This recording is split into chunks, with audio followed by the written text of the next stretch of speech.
नमस्कार दोस्तों, हमारे चैनल में आप सभी का बहुत बहुत स्वागत है। आज की कहानी है सास भी माँ होती है।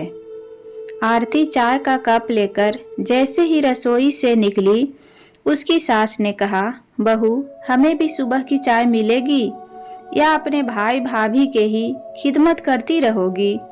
माँ जी, आप कैसी बातें कर रही हैं? घर आए मेहमानों की आओ भगत तो करनी ही होगी। 3 साल बाद तो मेरी भाभी मुझसे मिलने आई है, उसका यहाँ आना भी आपको अखर रहा है। घर में कोई भी मेहमान आ जाए तो आप लोगों को अच्छा नहीं लगता।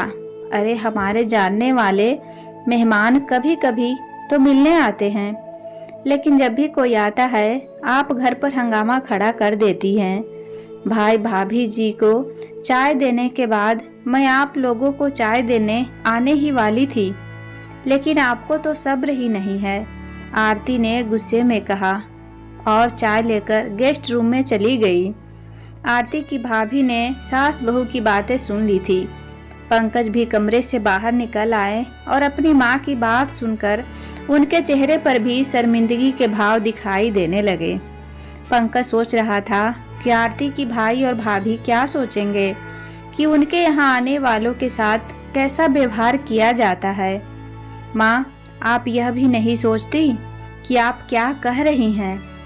आरती की भाभी क्या सोचेगी कि हमारे यहाँ मेहमानों को ताने देकर उनका अपमान किया जाता है। बोलने से पहले कुछ सोच लिया कीजिए। पंकज ने गुस्से में कहा, हाँ बेटा, अब तो तुम यही कहोगे कि मुझे बोलने की तमीज नहीं है। मैं पागल हो गई हूँ। अब तो मैं और तुम्हारे पिताजी इस घर के फालतू सामान हो गए हैं, जिसकी जरूरत किसी को नहीं है। उस घर के कबाड़ खाने में फेंक दो, हमें हाथ पकड़कर घर से बाहर निकाल दो, किसी वृद्धा आश्रम में फेंक आओ। अरे मैंने ऐसा क्या कह दिया? सिर्फ चाय ही तो बहू से मांगी थी, पर उसने और तुमने लंबा भाषण सुना दिया। हम जानते हैं हम बूढ़े बुढ़िया तुम लोगों पर बोझ हैं, पर हम भी इस बुढ़ापे में कहाँ जाएं? इसलिए तुम लोगों की बातें सुनकर यहीं पड़े हुए हैं। इतना कहकर पंकज की माँ जोर जोर से रोने लगी। अपनी माँ को रोता देखकर पंकज घबरा गया।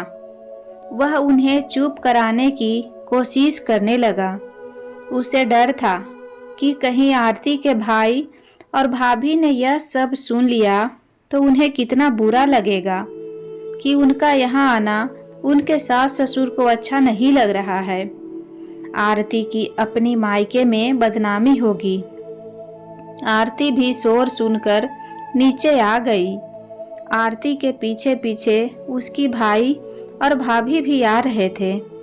आरती की सास रोए ही जा रही थी।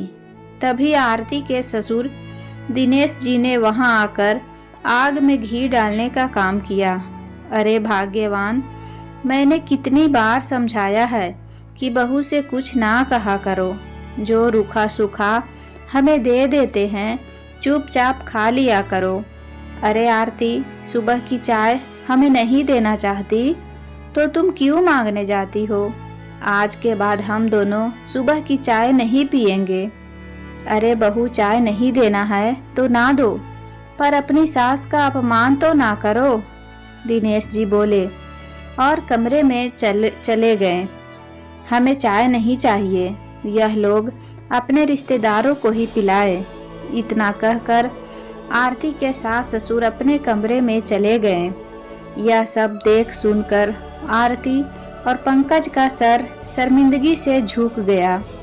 नीता ने रोते हुए अपनी भाभी से कहा, हमें समझ नहीं आता कि माँ पिताजी घर आए मेहमानों के सामने ऐसा व्यवहार क्यों करते हैं। अभी 1 महीने पहले बेटे का जन्मदिन था। सभी मेहमान आए हुए थे। उन्हीं मेहमानों के बीच आकर माँ जी ने हंगामा खड़ा कर दिया और कहने लगी, हमें भी कुछ खाने को दोगी या सब कुछ आने वाले मेहमानों के लिए ही बना है? कोई भी तीज त्योहार आता है, माँ पिताजी ऐसे ही बिना बात के घर में हंगामा खड़ा कर देते हैं। वह सबके सामने ऐसा दिखाते हैं जैसे हम उनको खाने के लिए कुछ देते ही नहीं, जबकि घर में जो बनता है या जो बाजार से आता है सब कुछ हम लोग उन्हें खाने को देते हैं। फिर भी यह दोनों बाहर वालों के सामने हमें शर्मिंदा करते हैं। आरती, मुझे यहाँ आए 3 दिन हो गया है। मैंने इन 3 दिनों में जो देखा है और सुनने के बाद मैं यही कहूँगी, गलती तुम्हारे सास ससुर की नहीं है, तुम दोनों पति पत्नी की है। आरती की भाभी ने गंभीर लफ्जों में कहा। भाभी, यह आप क्या कह रही हैं? हम गलत कैसे हो सकते हैं? आरती, सास ससुर को 2 वक्त की रोटी ही नहीं चाहिए होती है। वह अपने बच्चों से थोड़ा प्यार, थोड़ा अपनापन और सम्मान की उम्मीद भी करते हैं। खाना तो लोग पालतू जानवर को भी देते हैं, और तुमने देखा होगा कुछ जानवर भी ऐसे होते हैं, अगर उन्हें प्यार से खाना ना दो तो वह उस खाने को मुंह नहीं लगाते। तुम्हारे सास ससुर तो इंसान हैं। तुम लोगों की बेरुखी को समझते हैं। तुम सभी का साथ, प्यार और समय पाने के लिए ऐसी उल्टी सीधी हरकतें करते हैं। तुम दोनों आज तक उनकी भावनाओं को समझ ही नहीं पाए, जबकि मुझे 3 दिन में ही सब समझ आ गया। आरती की भाभी ने गंभीर स्वर में कहा। भाभी, मैं कुछ समझी नहीं। आरती ने आश्चर्य से पूछा। आरती, मुझे यहाँ 3 दिन हो गया, तुमने मुझे अपने सास ससुर से नहीं मिलवाया और ना उन्हें हमारे पास लेकर आई।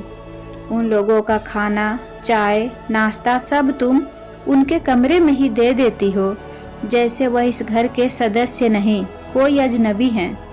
मुझे एक बात बताओ, क्या तुम जब बच्चों का जन्मदिन मनाती हो तो केक काटते समय तुम्हारे सास ससुर होते हैं? नहीं ना? मैं शायद ठीक कह रही हूँ ना? क्या तुम जब अपने बच्चों के कपड़े लेकर आती हो तो उन्हें दिखाती हो कि तुम क्या लेकर आई हो? क्या हो जाएगा अगर तुम दिखा देती तो? उनसे पूछकर खाना बनाती हो? क्या कभी तुमसे उनकी पसंद का खाना त्योहार पर बनाया है? जब से तुमने घर की जिम्मेदारी अपने ऊपर ली है, क्या तुमने कभी अपनी सास से पूछा, माँ, आप करवा चौथ पर कैसी साड़ी लेंगी? किस रंग की लेंगी?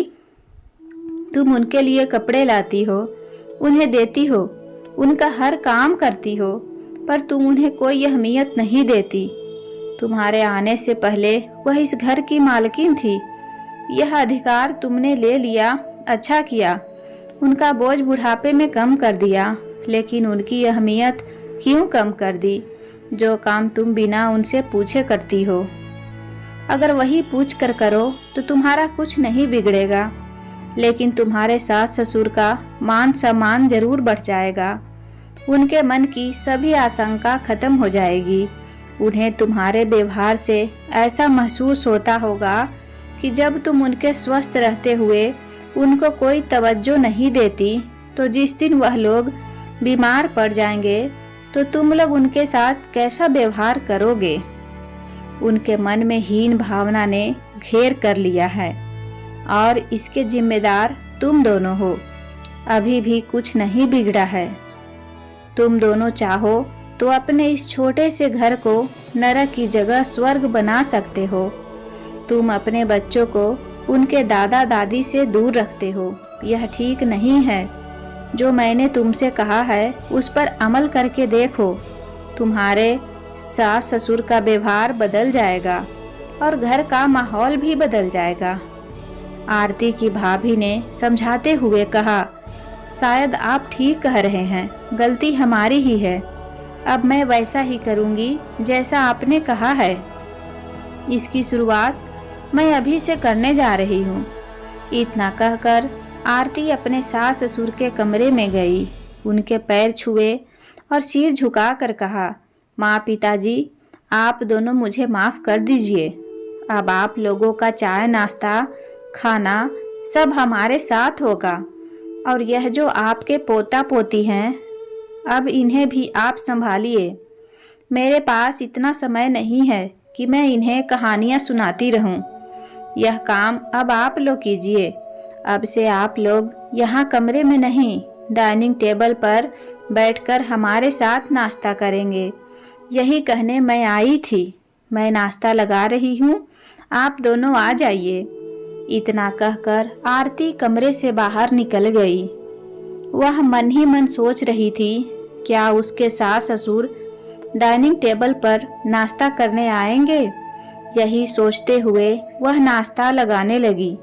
तभी उसने देखा कि उसके सास ससुर वहां आ गए और अपनी अपनी कुर्सी खींचकर बैठ गए। आरती ने देखा, उनके चेहरे पर मुस्कान और सुकून था। सभी एक साथ बैठकर नाश्ता कर रहे थे। तभी पंकज ने कहा, पिताजी, मैं सोच रहा हूँ कि इस बार दिवाली पर आपके लिए सिल्क का कुर्ता पजामा और माँ के लिए बनारसी लाल रंग की साड़ी लेकर आऊं। माँ को लाल रंग बहुत पसंद है। क्यों माँ, ठीक है ना? हमारे लिए इतने महंगे कपड़े लाने की जरूरत नहीं है। इस बुढ़ापे में इतने महंगे कपड़े हम क्या करेंगे? कहीं आना जाना भी नहीं रहता है। बहू और बच्चे के लिए ले आना, हमारे लिए नहीं। अब तुम लोगों के खाने पहनने के दिन हैं। हमारे लिए फिजूल खर्च करने की जरूरत बिल्कुल भी नहीं है। तुम लोग खुश रहो, मुस्कुराते रहो, मस्त रहो। हम तो तुम्हारी खुशी में ही खुश हैं बेटा। आरती की सास ने बहुत प्यार और अपनेपन से मुस्कुराते हुए कहा। पंकज अपनी माँ की बात सुनकर मन ही मन पिछली दिवाली की बात सोचने लगा, जब वह अपने माँ पिताजी के लिए कपड़े लेकर आया था तो दोनों ने कपड़ों को उसके सामने फेंकते हुए कहा था, हम कोई घर के नौकर नहीं हैं जो तुम ऐसे घटिया कपड़े दे रहे हो। अरे लाना ही था तो महंगे कपड़े लाते। अपने और अपनी बीवी के लिए तो सिल्क का कुर्ता पजामा कांजीवरम की साड़ी लाए हो और हमारे लिए मामूली सा कपड़ा लेकर चले आए। आज वही माँ प्यार से कह रही है कि हमारे ऊपर फिजूल खर्च करने की ज़रूरत नहीं है। आरती की भाभी सही कह रही थी। माँ बाप को सिर्फ 2 वक्त की रोटी ही नहीं, प्यार, अपनापन और सम्मान की भी ज़रूरत होती है, जो हम उन्हें नहीं दे रहे थे। आगे से हम ऐसी गलती नहीं करेंगे। उन्हें पूरा मान सम्मान देंगे जिसका वो हकदार हैं। दोस्तों, माँ तो माँ होती है, चाहे वह पति की माँ हो या अपनी माँ। अपनी माँ को हम इतना सम्मान देते हैं तो क्या वही सम्मान अपनी सास को नहीं दे सकते? दोस्तों, उम्मीद करती हूँ कहानी पसंद आए हो। कहानी पसंद आए तो वीडियो को लाइक करें, चैनल को सब्सक्राइब जरूर करें और हाँ, बेल आइकन घंटी को दबाना ना भूलें। कहानी को पूरा देखने के लिए दिल से धन्यवाद। मिलते हैं नई कहानी में।